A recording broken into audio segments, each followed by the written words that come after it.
Hoje é a última sexta do mês, então a gente vai acabar a série da Grande Comissão, ou já falando da galera do Deep, o Commission. Vamos treinar de novo?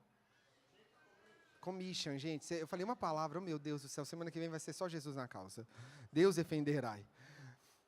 Ao longo desses 2 meses, nós te ensinamos o que é a Grande Comissão, a convocação, a missão que nós temos de ir pregar o Evangelho, pregar o Evangelho, batizar, fazer discípulo e ensinar. E isso é para todos. Não existe separação na Grande Comissão. Não existe que discípulo é feito só pastor vai ter discípulo. Não é só mestre que vai ter discípulo. Não é só evangelista. Não é só profeta. Não é só apóstolo. Todos aqueles que receberam a Cristo fazem discípulos. Você entende isso? Todo mundo que caminha com Cristo, que batizou, que entregou a vida para Cristo, terá alguém que você evangelizará, ensinará, batizará e cuidará. Também aprendemos com diversas histórias de diversos homens e mulheres de Deus sobre como foi a convocação.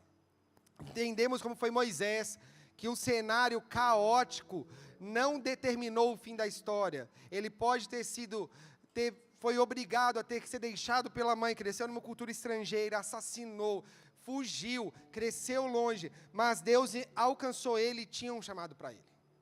Também aprendemos que Ezequiel foi mandado para o cenário mais caótico e onde havia morte passou a ter vida. Ele teve que olhar para um bando de osso, para um monte de osso seco e falar, tem vida aqui. Ele teve que profetizar.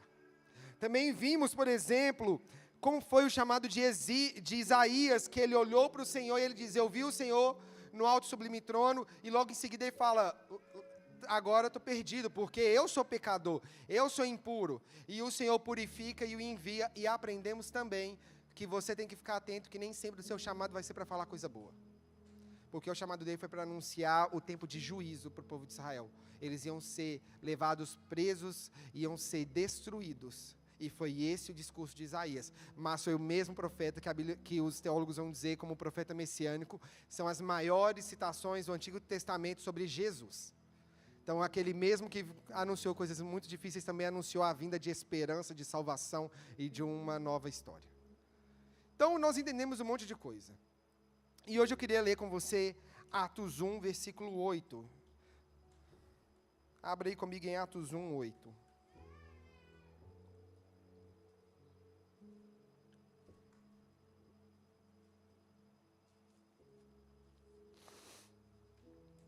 Atos 1:8 vai dizer, mas receberão poder quando o Espírito Santo descer sobre vocês, e serão minhas testemunhas, tanto em Jerusalém, como em toda a Judéia e Samaria, e até os confins da terra. Você pode dar uma glória a Deus por isso? O texto vai dizer claramente, e eu não vou focar, eu queria muito, meu desejo foi que eu queria falar muito sobre o Espírito Santo, mas nós vamos falar sobre ele. Mas eu quero que você entenda o texto, fala que você vai ter poder quando o Espírito Santo descer. Então, quem nos dá poder nessa noite é quem? O Espírito Santo. E fala que esse poder tem um propósito, por isso eu tenho colocado no meu coração para nós combatermos o self-service de entrar no banquete de Deus e comer daquilo que você acha gostoso, porque o poder de Deus derramado tem um propósito, e é ser testemunha, tanto em Jerusalém, como em toda a Judéia e Samaria, até os confins da terra. Então, nessa noite, nós vamos falar sobre isso, sobre ser testemunha. Você é testemunha de algo maior. Você crê nisso? E o que é testemunha? E eu fui procurar saber o que era testemunha, e eu, para variar, gosto de procurar para ver no grego, o que significa. E, basicamente, eu não vou entrar muito a fundo hoje, porque a gente tem que falar muita coisa, mas a palavra testemunha, eu não sabia, ela é a mesma palavra que vai dar origem à palavra Marte. Você acredita nisso? Para quem não sabe, Marte é aquela pessoa que morreu de forma... porque, para mim, Marte, é até difícil explicar o que é um Marte. Mas Marte vai ser provavelmente alguém que morreu defendendo algum ideal, algum princípio, e morreu de uma forma de Marte. Não tem, me dá uma outra palavra, gente. Honrosa. Martirizada. Queria lembrar isso. Ela morreu de forma martirizada. Ou, por exemplo, Eu fui aprender o termo Marte quando eu ainda era pré-adolescente. Todos devem ter estudado isso, mas ninguém vai lembrar, mas os mineiros de plantão têm que lembrar. Tiradentes é um dos primeiros mártires que nós aprendemos na escola, porque ele lutou pela Inconfidência Mineira, não deu certo, misericórdia, mas foi todo esquartejado e os pedaços do corpo foi pendurado qual que era a cidade? É uma cidade de Minas?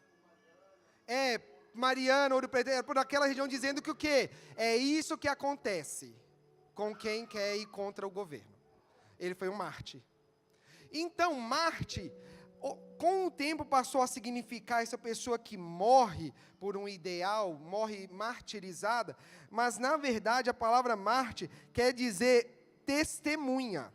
Ou seja, testemunha é aquela pessoa que vai ver ou ouvir sobre algo, e a partir daquele momento vai ter que testemunhar sobre aquilo. Ela passa a ter que validar sobre aquilo que está sendo falado.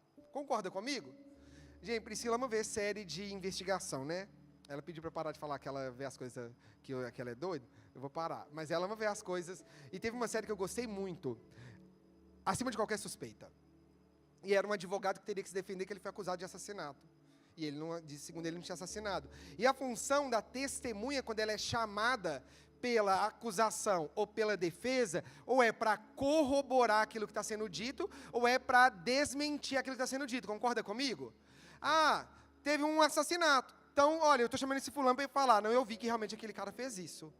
Aí o outro lado vai falar, você viu? Mas engraçado, você usa óculos. Mas naquele dia você falou que seu óculos quebrou.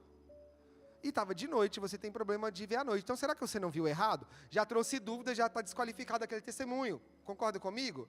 Então, a testemunha, tem uma função vital. Ela tem a obrigação, a responsabilidade de validar sobre aquilo que está sendo dito. Então, um julgamento só existe por causa das testemunhas. Porque se a acusação acusar e se a defesa defender, os dois estão certos no ponto de vista deles, ou no que eles querem falar. Quem vai validar qual dos lados está certo é quem? As testemunhas. Que as testemunhas entrariam no campo das provas. Então, entende que quando a Bíblia vai chamar, quando Jesus, esse diálogo é de Jesus. Se você ler Lucas e Atos, foi escrito por Lucas. E Lucas tem a função de relatar de forma detalhada o que aconteceu. E no livro de Lucas vai falar que Jesus ressuscita, Jesus fala com os discípulos sobre a grande comissão e sobe aos céus. E essa função de Lucas aqui, nessa parte, no fim do livro de Lucas, é sintetizar, simplificar o texto. E em Atos ele vai explicar melhor esse trechinho, sabe, esse pedacinho de Jesus ressuscitar e subir aos céus. É como se eu falasse assim, cara, ontem eu trabalhei, parece que eu só fiz uma coisa, aí eu começo a falar, mas no meu trabalho eu fiz isso, aquilo e aquilo, eu estou destrinchando uma fase do dia.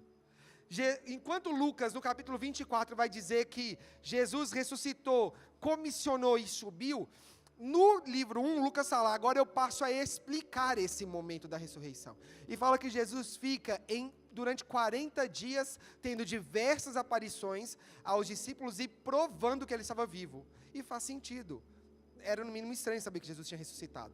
Então Jesus está provando que ele está vivo, e fala que num dos diálogos, e dá a entender que é a última conversa de Jesus, aí dá a entender melhor o contexto da comissão.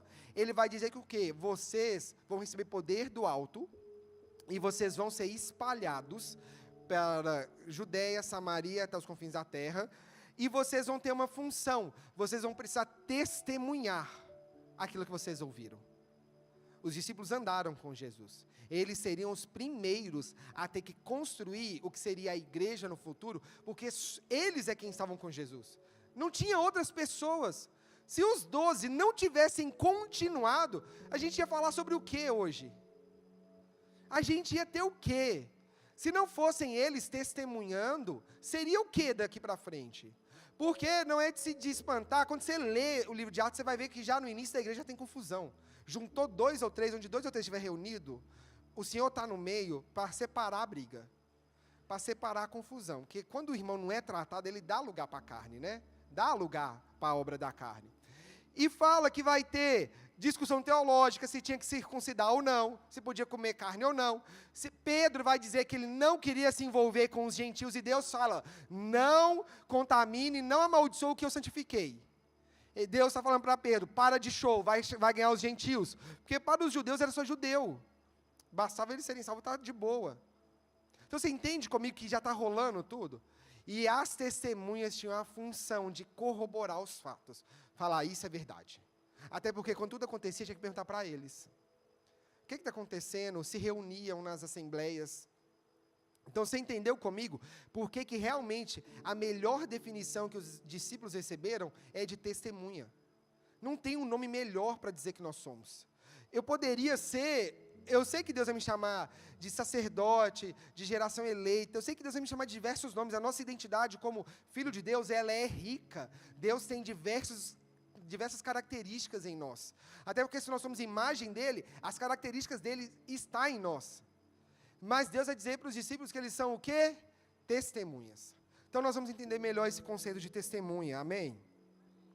Primeira coisa que eu quero que você veja é sobre um relato de uma das primeiras testemunhas do Novo Testamento, e vai estar lá em João 3, versículo 28.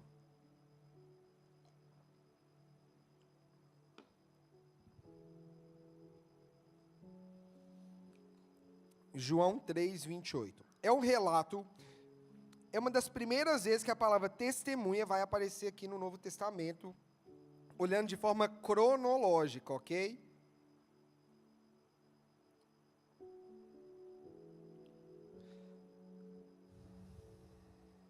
João 3, 28, 29.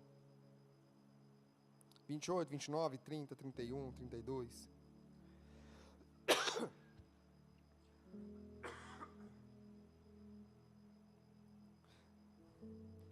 Vocês mesmos são testemunhas de que eu disse. Eu não sou o Cristo, mas aquele que foi enviado diante dele. João Batista está dizendo para as pessoas, vocês são testemunhas. Vocês podem provar que eu disse que eu não sou o Cristo, mas aquele que foi enviado adiante dele. A noiva pertence ao noivo. O amigo do noivo que está ao seu lado e o ouve, enche-se de alegria quando ouve a voz do noivo. Esta é a minha alegria, que agora se completa. É necessário que ele cresça e eu diminua. Então João está dizendo, para de dizer que eu sou o Cristo. Eu não sou. Eu só vim antes dele, preparando um caminho para que o noivo venha. Eu sou amigo do noivo. E eu me alegro no noivo. Ele está dizendo isso, gente, para. E por isso ele vai falar, é necessário que Jesus cresça. Dá o foco para ele e que eu diminua. Não é sobre mim. Está vendo o discurso de João Batista? Show. Mas aí vai ficar mais profundo. Aquele que vem do alto está acima de todos. Aquele que é da terra pertence à terra e fala como quem é da terra. Aquele que vem do céu está acima de todos. Quem veio do céu foi quem? Jesus. Foi João Batista? Não, ele está dizendo, aquele que vem do alto é maior. Quem é da terra é da terra. Ele está dizendo, eu sou da terra, Jesus é do alto e ele é muito maior. E aí ele vai dizer agora o versículo 32. Ele testifica o que viu e ouviu, mas ninguém aceita o seu testemunho. Ele está dizendo, então, que Jesus é a primeira testemunha. Testificar é o mesmo que testemunhar. Por isso que vai ser a palavra mártir também. Aqui vai ser martírio, que é um verbo. Ele está dizendo, vocês estão me testemunhando, mas tem uma coisa mais importante. Jesus, esse que vocês estão recusando, ele está aqui para testemunhar ou testificar aquilo que ele já viu no céu. Você entende a grandeza disso? Por isso, da caminhada de Jesus, por isso que ele vai falar que nós somos testemunhas, porque ele foi a primeira testemunha. Porque só ele viu o que é o céu. Só ele sabe como é o céu.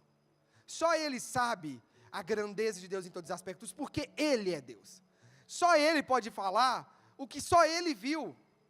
Ele tem que testemunhar e confirmar aquilo que antes parecia mentira.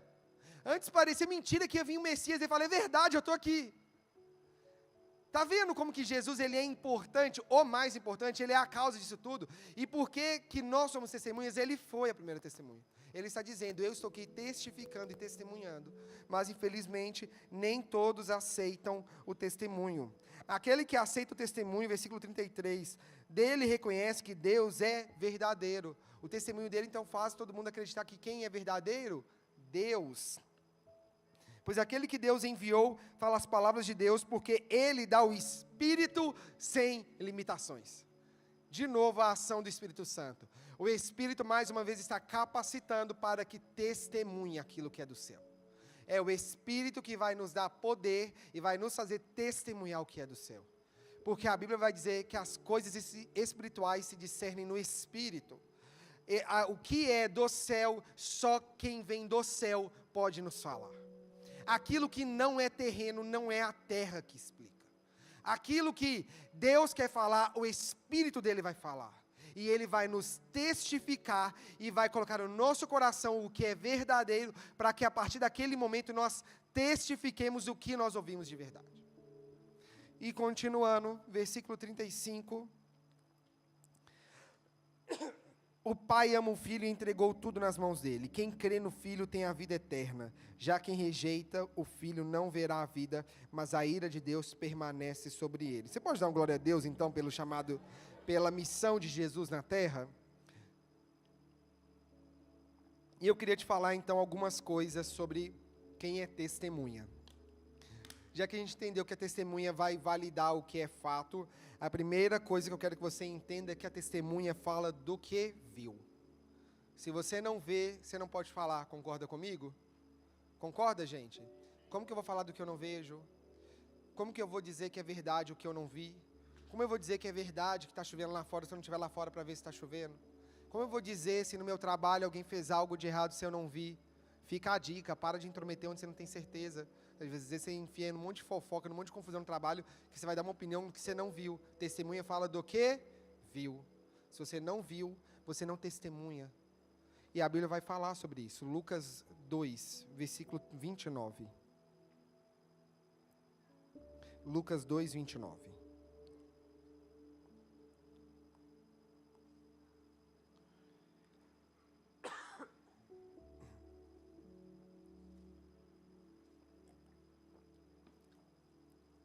Versículo 28, na verdade, vai começar dizendo assim: Simeão tomou Jesus nos braços e louvou a Deus, dizendo: Ó soberano, como prometeste, agora pode despedir em paz o teu servo, pois os meus olhos já viram a tua salvação.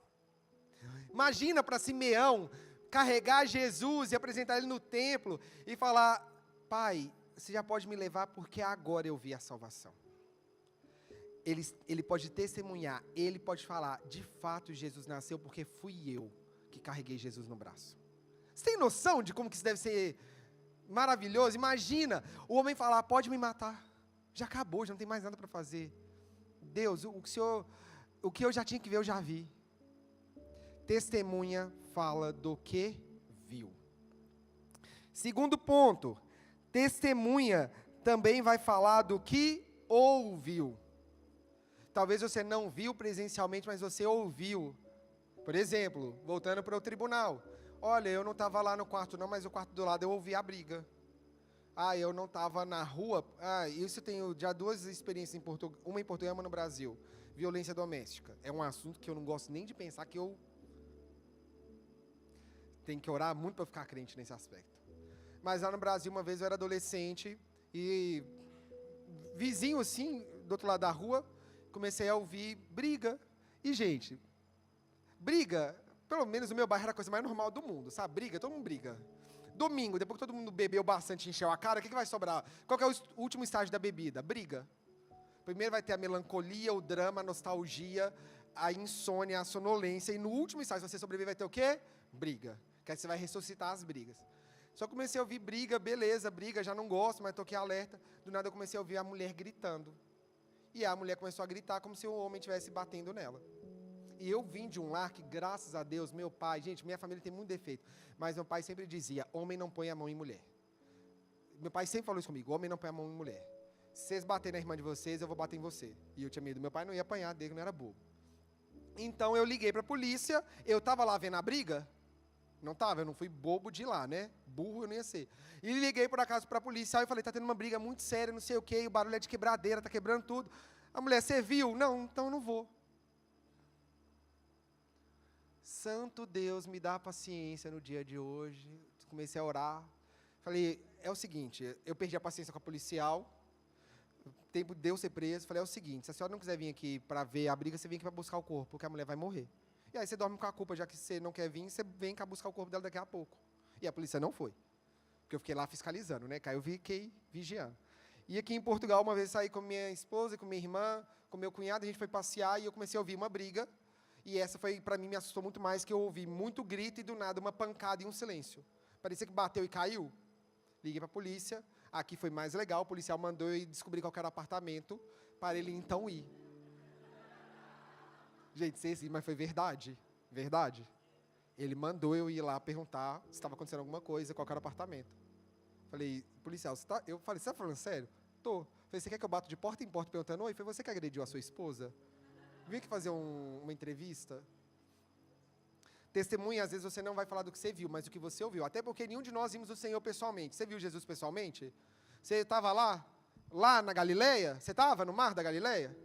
Então você vai falar muitas vezes do que você ouviu, do que Deus vai falar no seu coração, do que um testemunho vai te edificar, do que você vai estar num culto e a palavra de Deus deve sempre te transformar. Você vai falar do que Deus vai falar no seu devocional, do que você tem aprendido na palavra de Deus. Testemunha também fala do que ouviu. E a Bíblia também vai dizer sobre isso. Vamos lá, 1 Coríntios 11, 23. Pastor João sempre cita esse texto aqui, eu acho maravilhoso. E é Paulo dizendo sobre a ceia, e ele fala, porque eu recebi do Senhor o que eu também transmiti a vocês, que o Senhor Jesus, na noite que foi traído, pegou o pão, deu graças, partiu e disse, esse é meu corpo dado em favor de vocês, façam isso em memória de mim. Paulo não estava na ceia. Paulo não estava lá na noite da ceia. Ele não era discípulo de Jesus nesse momento. Mas ele ouviu a história. E ele fala, o que eu recebi, o que eu ouvi, eu estou transmitindo para vocês, igreja de Corinto. Outro texto vai dizer também isso. 1 João 1, versículo 2. A vida se manifestou, nós vimos e dela testemunhamos e proclamamos a você a vida eterna, que estava com o Pai e nos foi manifesta. Proclamamos o que vimos e ouvimos, para que vocês também tenham comunhão conosco. O que a gente vê e ouve, nós temos que, a partir desse momento, testemunhar. Eu fiquei pensando nessa pregação de hoje, e eu lembrei de uma coisa que é fato. Nós, como testemunhas... Não, eu vou citar esse ponto daqui a pouco, deixa eu fazer um pouquinho de suspense. Eu ia jogar agora aqui, mas eu lembrei agora que tem um tópico aqui, que aí a gente vai falar disso, aí é a hora que dá o choque de realidade. Próximo ponto, 2 Coríntios 4, 13 e 14, está escrito... Eu criei, por isso falei, com esse mesmo espírito de fé, nós cremos e por isso falamos. Testemunha fala do que crê. Criei, por isso falei. E é aí que a eliminação entra em peso. Se eu posso até ter visto, eu posso até ter ouvido, mas se eu não crer, eu vou falar do quê? Se eu não acreditar que a Terra é redonda, como é que eu vou falar que a Terra é redonda? Mesmo que eu tenha visto. É aí que você vê, por exemplo, a diferença de quem acredita que a Terra é redonda, plana, oval, semicircular, quadrada, independente. Todos viram fatos, ouviram fatos e escolheram o lado da crença, não é verdade? Tem mais, fora da discussão se é redonda ou se é quadrada, se é plana, se é pizza, o que for, tem mais fatos comprovando que ela é redonda, não tem? Imagens, fotos, estudos. Mas tem quem decide crer no outro lado. Você fala do que você crê. Se você... Gente, por exemplo, voltando à violência doméstica. Alguém aqui já acompanhou alguma mulher que sofreu violência doméstica? Alguém já teve essa experiência para saber como é que é difícil? É difícil, porque mesmo ela sabendo que ela está sendo vítima, mesmo ela sendo machucada, se ela não acreditar que aquilo é mal, ela não sai. É verdade ou é mentira? Gente, eu lembro que quando eu conheci a Priscila, ela foi ajudar a amiga dela que ficou toda destruída. E a menina continuou namorando. É a coisa mais normal, não é normal? Eu não vou entrar, eu não posso, é por isso, eu não vou relativizar, é porque quer. É porque o sistema de crenças na mente está tão deturpado, contaminado, que se condiciona ao que acredita. Acredita que precisa, acredita que aquilo é bom. Faz sentido ou não faz? Serve para qualquer área da vida que a pessoa é escrava. Ela é escrava do que ela está acreditando. Se ela não acreditar, ela não vai fazer. Então, se você quer testemunhar o que Deus tem feito na sua vida, você precisa crer no que Deus está fazendo na sua vida. A palavra de Deus tem que entrar, tem que frutificar, e você tem que ter resposta da fé. Nós agimos pelo Espírito da fé. Hebreus 11, versículo 39 em diante, e pegando o capítulo 12, vai dizer, todos esses heróis, e esses aqui no caso são os heróis da fé, receberam bom testemunho por meio da fé. No entanto, nenhum deles recebeu o que havia sido prometido, porque Deus havia planejado algo melhor para nós, a fim de que eles fossem aperfeiçoados sem nós. Portanto, também nós, uma vez que estamos rodeados por tão grande nuvem de testemunhas, livremo-nos de tudo que nos atrapalha e de todo pecado que nos envolve e corramos com perseverança a corrida proposta para nós. Quando eu lia esse texto, por muito tempo eu ouvi gente dizendo, e com respeito a todos que disseram isso, nuvem de testemunho, então é que eu tenho que dar testemunho. O texto está dizendo que nós damos testemunho. Mas ele está dizendo que uma vez que o autor de Hebreus vai citar milhares, centenas, quer dizer, de heróis, de homens que viveram pela fé no Antigo Testamento. Ele vai citar diversos homens que viveram pela fé, que fizeram atos de fé. E ele vai dizer, essas pessoas deram um testemunho sobre aquilo que elas estavam vivendo. E agora, nós, igreja dos Hebreus, visto que nós estamos rodeados, ou seja, nós temos tantos testemunhos, tantos heróis da fé para nós nos espelharmos, para nós, ou melhor dizendo, para nós nos inspirarmos, nós devemos fazer a mesma coisa, olhar para o autor da fé. Ou seja, quem é testemunha, dá testemunho. A sua vida tem que inspirar alguém para querer esse testemunho. Você precisa dar testemunho. Você precisa dar testemunho do que você crê e ser uma inspiração, porque criou duas palavras, porque é a mesma coisa, ser testemunha e dar testemunho é a mesma coisa. Eu tenho que ter uma vida que testifique, que testemunhe aquilo que eu estou vivendo, aquilo que eu estou crendo. Você, meu irmão, voltando para a grande comissão, por isso que é mais fácil do que parece fazer discípulo. Foi criado um abismo no discipulado, um peso maior do que se deve no discipulado. Discípulo é um aluno, e os alunos aprendem muito com a caminhada do mestre. Era o mais comum na escola dos judeus. E tinha escola que ia ter os mestres para ensinar, e eles tinham as aulas, tinham que ler os livros da lei, mas eles caminhavam juntos. Você vai ver, por exemplo, Elias e Eliseu fazendo algo similar. Você vai ver o menino Samuel ser deixado no templo com o profeta Eli. É comum, porque aquele que vai ensinar dá testemunho, ensina com a vida. Tem tanta gente mais nova na fé que você para aprender. Por que você perde seu tempo não inspirando? Vamos ser referenciais, para que alguém olhe para nós e veja o Cristo que está em nós e queira esse Cristo em nós. Gente, essa semana foi muito engraçado.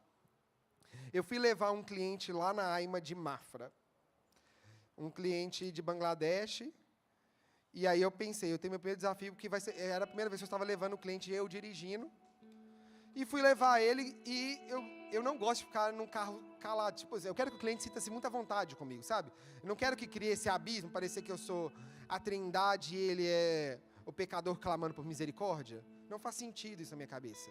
Não gosto desse tipo de abordagem. E eu conversando com ele, comecei a falar sobre um assunto que para mim é muito legal de falar, que é casamento. E porque eu perguntei se ele era casado ou não, que eu falei, as leis estão mudando, agora reagrupamento familiar ficou diferente, se for casado, cara, boa sorte, vai ser muito difícil para você. E ele, não, eu tenho que preparar ele. Falar, mano, se você acha que tá ruim, vai piorar. Porque você vai chegar o cartão e não vai poder pegar reagrupamento. E eu não vou entrar no mérito se eu concordo, se eu discordar, eu estava preparando ele para o fato. Ele, não, mas eu sou solteiro. Eu falei, menos mal. Eu falei, agora uma dica, se você for namorar, namora com alguém daqui. Não vai namorar com alguém lá, porque você vai sofrer isso tudo de novo. Pega a visão, namora com alguém daqui, porque aí você já está aqui, você não vai ter que sofrer. Aí eu comecei a falar de casamento, eu falei, cara, eu não sou a pessoa mais aconselhada para falar de casamento, porque para mim casamento foi a melhor coisa da minha vida.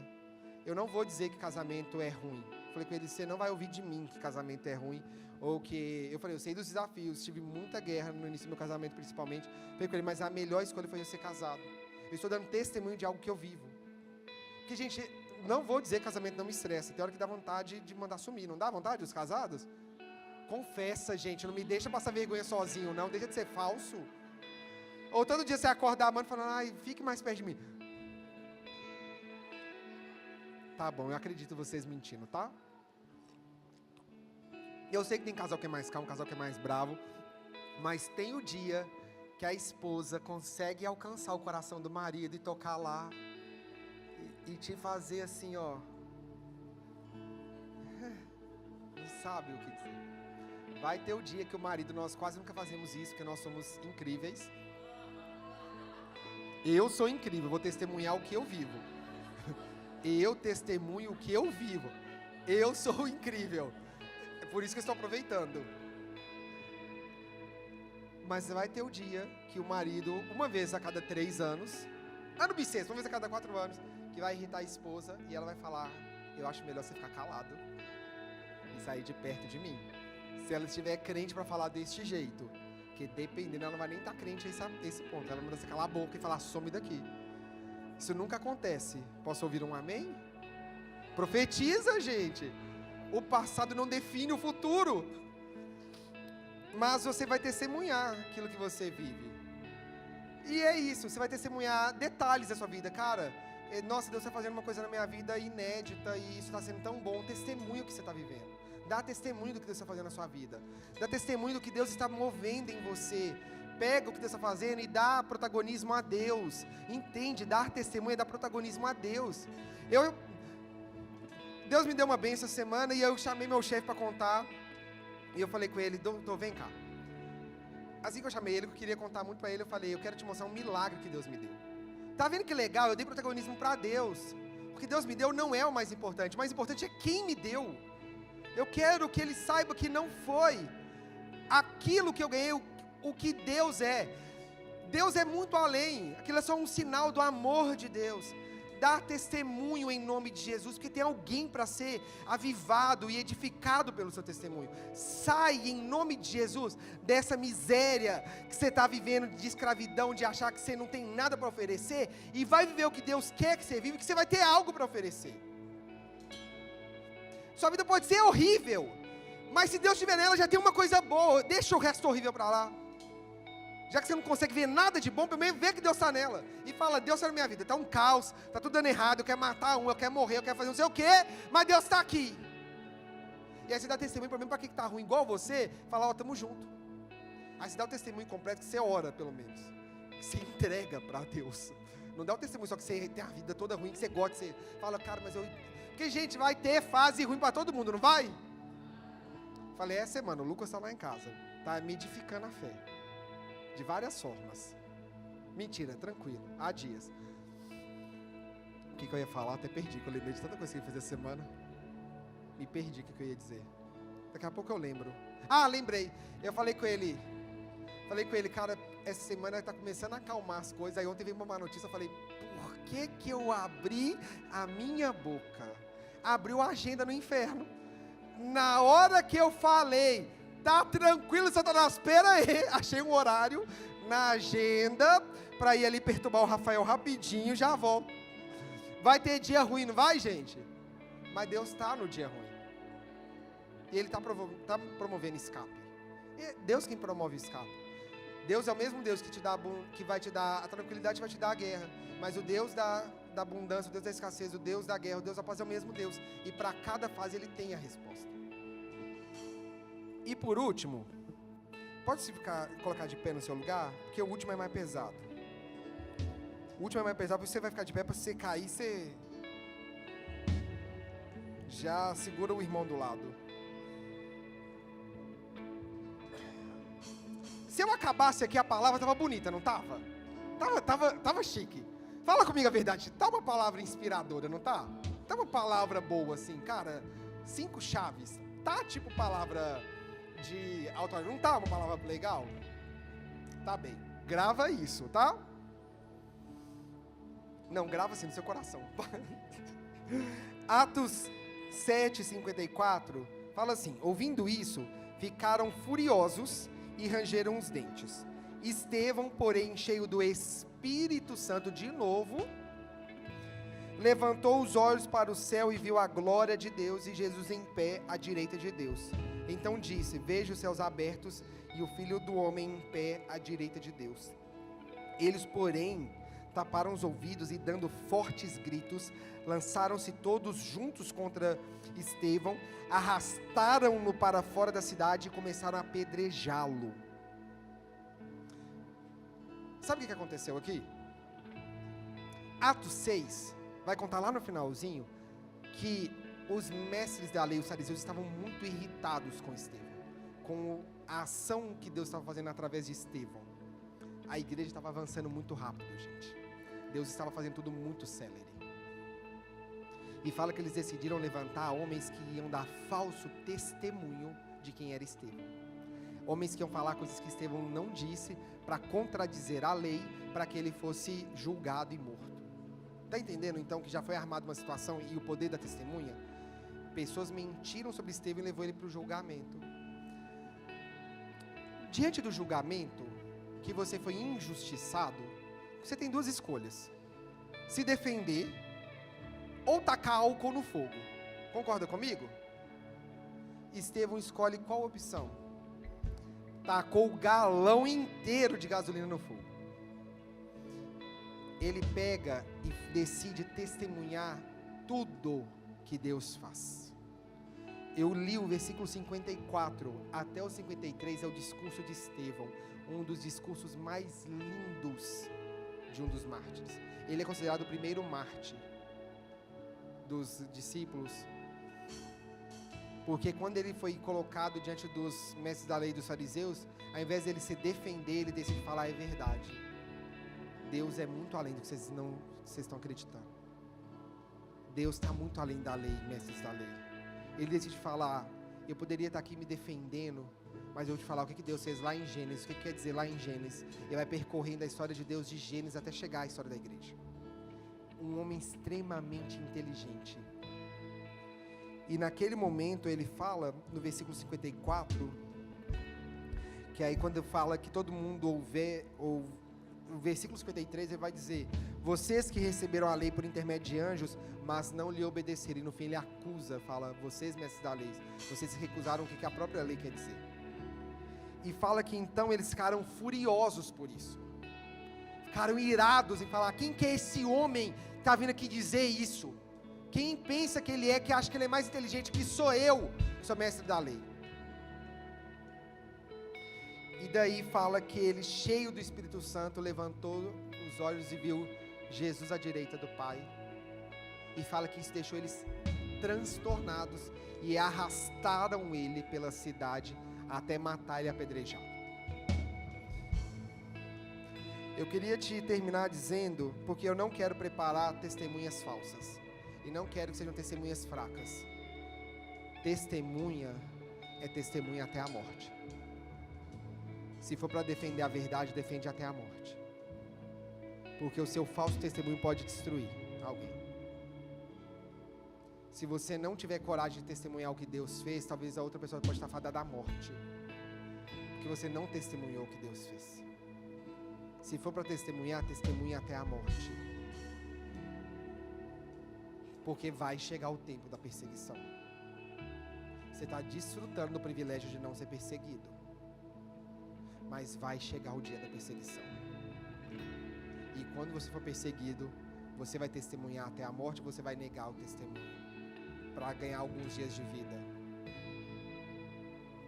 E é lindo que o Espírito Santo veio sobre Estevão não para tirar ele, como fez com Paulo, mas para falar para ele assim: olha para o céu, você vai morrer, mas já está, o melhor está guardado.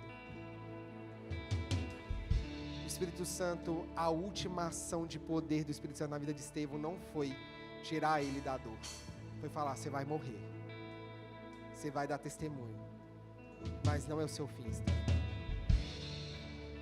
E se Estevão não tivesse vivido isso, talvez hoje nós não falaríamos da história de um Estevão.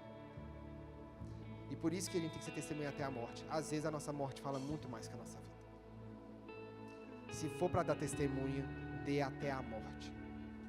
E fica tranquilo, se a morte chegar, olha para o céu.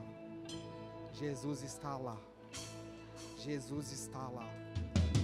Você pode fechar os seus olhos. O Senhor quer mover os nossos corações nessa noite. É o último legacy sobre a comissão, mas não precisa ser o fim da comissão na sua vida. Pelo contrário, pode ser o início de uma nova história de chamado na sua vida. Pode ser o início de uma nova história na sua vida.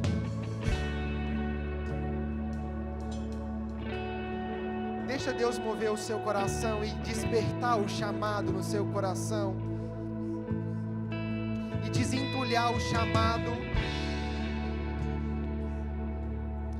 E nós vamos orar especificamente. Deus coloca no meu coração alguns grupos específicos para nós orarmos juntos nessa noite de ativação.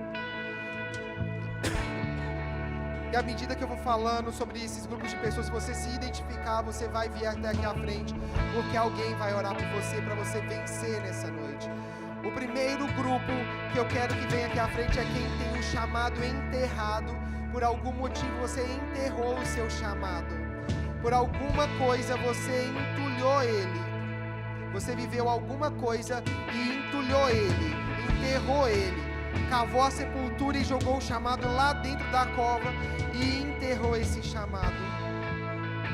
E o segundo grupo é aquele que sente que aqui em Portugal tem um bloqueio no chamado. Sente que algo está travado. Vocês são essas pessoas, vocês vão vir até a frente para nós orarmos.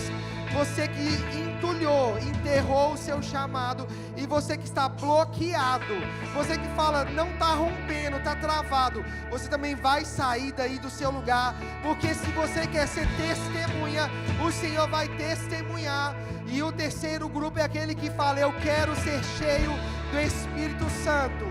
Você que quer o poder do Espírito Santo para ser cheio, para ir testemunhar, também vai sair do seu lugar. Senhor, em nome de Jesus, pode mover nesse lugar.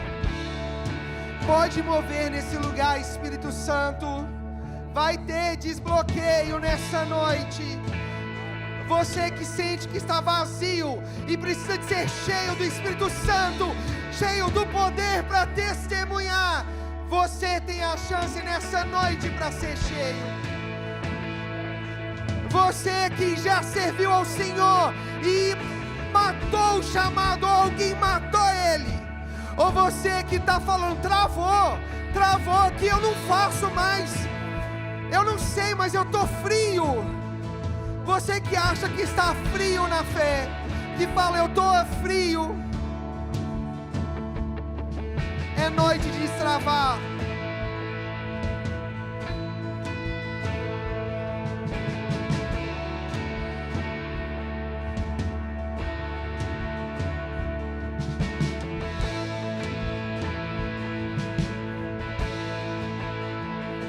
Vai orando.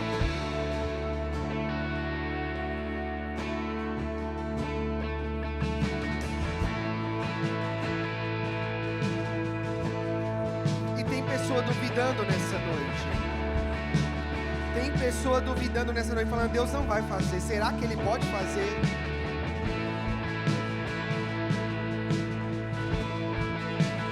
Se você está duvidando, o que eu te digo é prova a Deus nessa noite. Fala, Deus, então vem aqui nessa hora sobre mim. Provam e vejam, que a Bíblia diz, prove e veja que Deus é bom. Se você está duvidando, prove o Senhor. Fala, Deus, coloca nele a confiança, entrega para Ele e deixa Ele fazer. Entrega para Ele e deixa ver o que Ele vai fazer.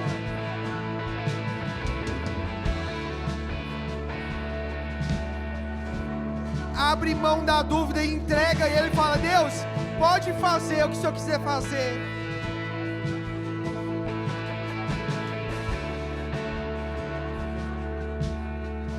Mente confusa nessa noite.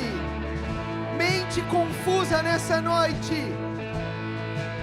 A voz do Senhor nessa noite brada na sua mente e acalma essa confusão e traz ordem aos pensamentos desordenados. Não sabe o que fazer? Nessa noite Deus te diz o que fazer. Não sabe o que fazer, mas nessa noite Deus te dá clareza do que fazer. Deus te dá a resposta que você está pedindo. Deus te responde nessa noite. Ele vai te dar a resposta.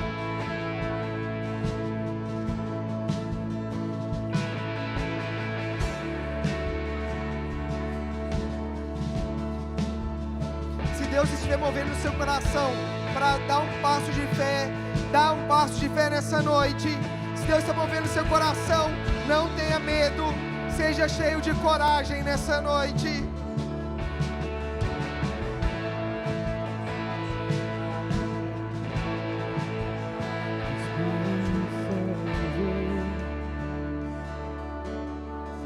A salvação,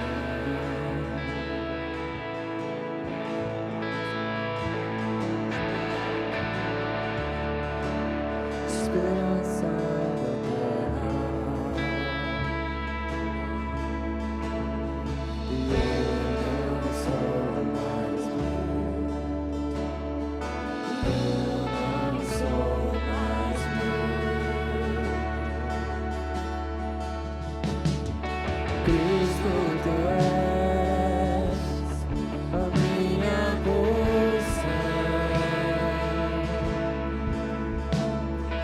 trigo esmagado e um novo lugar. E eu não sou mais meu, e eu não sou mais meu.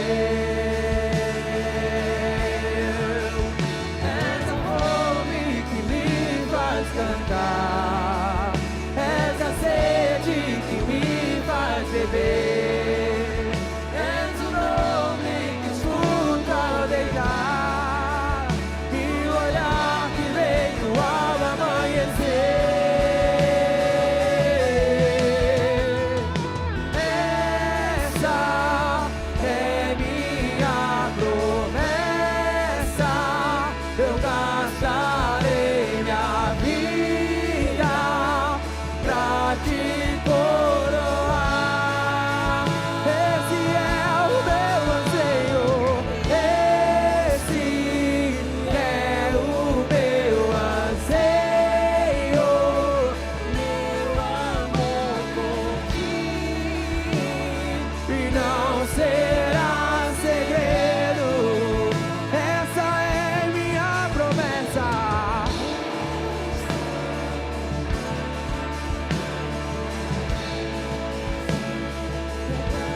Gastarei minha vida pra te coroar.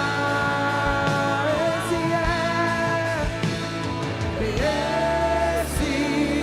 é o meu anseio, meu amor por ti, e não será segredo.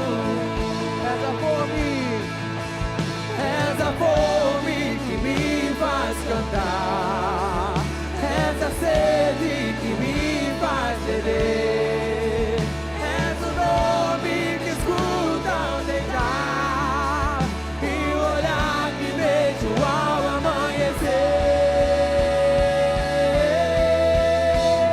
E essa é minha promessa, eu gastarei minha vida pra te coroar. Toda a igreja entrega a vida para o Senhor. Declare nessa noite, se renda a Ele. Esse é o meu anseio, o meu amor por ti, e não será segredo. Essa é minha promessa, essa é minha promessa, eu gastarei minha vida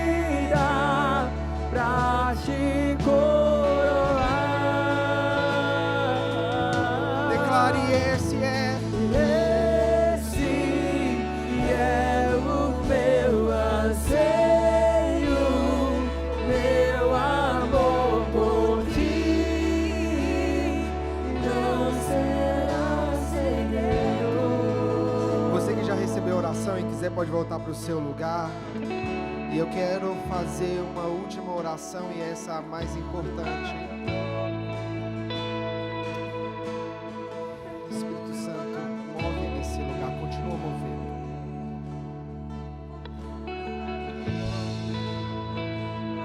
Feche os seus olhos no seu lugar mais uma vez.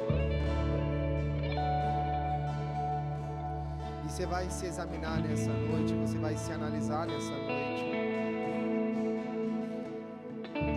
Talvez você seja a pessoa que está aqui e que esteve longe dos caminhos do Senhor, que esteve longe, ou você abandonou o Senhor como um filho pródigo e saiu da casa do Pai e entregou a vida para o mundo, para o pecado. Ou talvez você nunca havia caminhado com o Senhor, nunca havia entregado a vida para Jesus, mas essa noite você quer entregar a vida para Jesus. Fala, eu quero começar a andar com Jesus. E eu quero orar por você também aqui nessa noite. Vocês são os mais importantes. Então, se tem alguém aqui nessa noite que é essa pessoa, você vai levantar a mão bem alto para orar por você. Se tiver alguém aqui que estava longe, que quer entregar a vida para o Senhor, levanta a mão para eu orar por você, que eu não vou sair daqui sem orar por você nessa noite. Aleluia. Igreja, olha então aqui para mim um segundo. Você tem que ter muita seriedade no que você vai fazer a partir de hoje, com o que você aprendeu. O meu conselho, o meu desejo é que você seja testemunha. Que você seja uma testemunha. Mas, se você quer ajuda, pede ajuda. Eu gosto de falar isso porque o jovem sofre muito sozinho. Tem um monte de gente para te ajudar. Tem um monte de gente para te ajudar. Você crê nisso? Então, se você precisa de alguma ajuda, procura. Seja um GC, seja um aconselhamento pastoral, algum irmão maduro na fé. Só não sofre sozinho, só não caminha sozinho. Sozinho você não vai chegar tão longe não, tá bem? Você não é tão bom assim igual você acha, não. Tem que te contar a verdade. Você vai chegar longe quando você estiver junto com a igreja do Senhor. As portas do inferno prevalecem contra a igreja do Senhor. É dado privilégio à igreja, não ao irmão ou à irmã. Amém? E nós vamos orar para acabar esse culto. Mas assim que nós orarmos e o culto acabar, eu queria que você ficasse, nós vamos fazer mais um momento, amém? Jesus, muito obrigado nessa noite por tudo que o Senhor está operando na vida de cada jovem. Que o Senhor possa continuar falando conosco. Que o Senhor possa continuar operando em nossos corações e fazendo milagres. Que o Senhor continue nos movendo a ser testemunha, a testemunhar aquilo que nós vimos, ouvimos, cremos e seremos testemunhas até a morte e daremos bom testemunho. Jesus, ativa em nós o chamado. Ativa em nós o chamado. Move em nós o chamado. Guarda a sua igreja, guarda cada um que está aqui, guarda os que estão em casa. Continua abençoando e falando conosco. Continua movendo em nós. E que cada culto nesse fim de semana seja um culto poderoso, cheio da presença do Senhor e do Teu Espírito, movendo em cada coração, em nome de Jesus.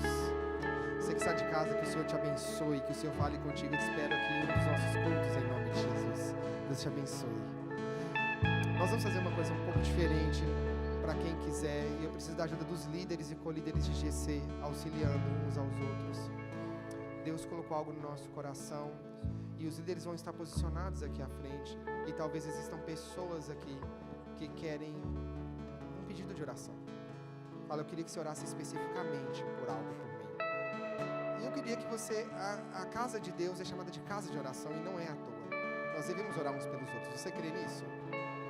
Então, se você crê nisso, você que quer, vai ter aqui os líderes à frente, posicionados, os líderes, os co-líderes em intercessão. E você fala, cara, eu só quero que você ore por mim por esse motivo. Eu queria que você me ajudasse. Ora isso por mim, porque Deus colocou isso no nosso coração e eu acredito que não é em vão.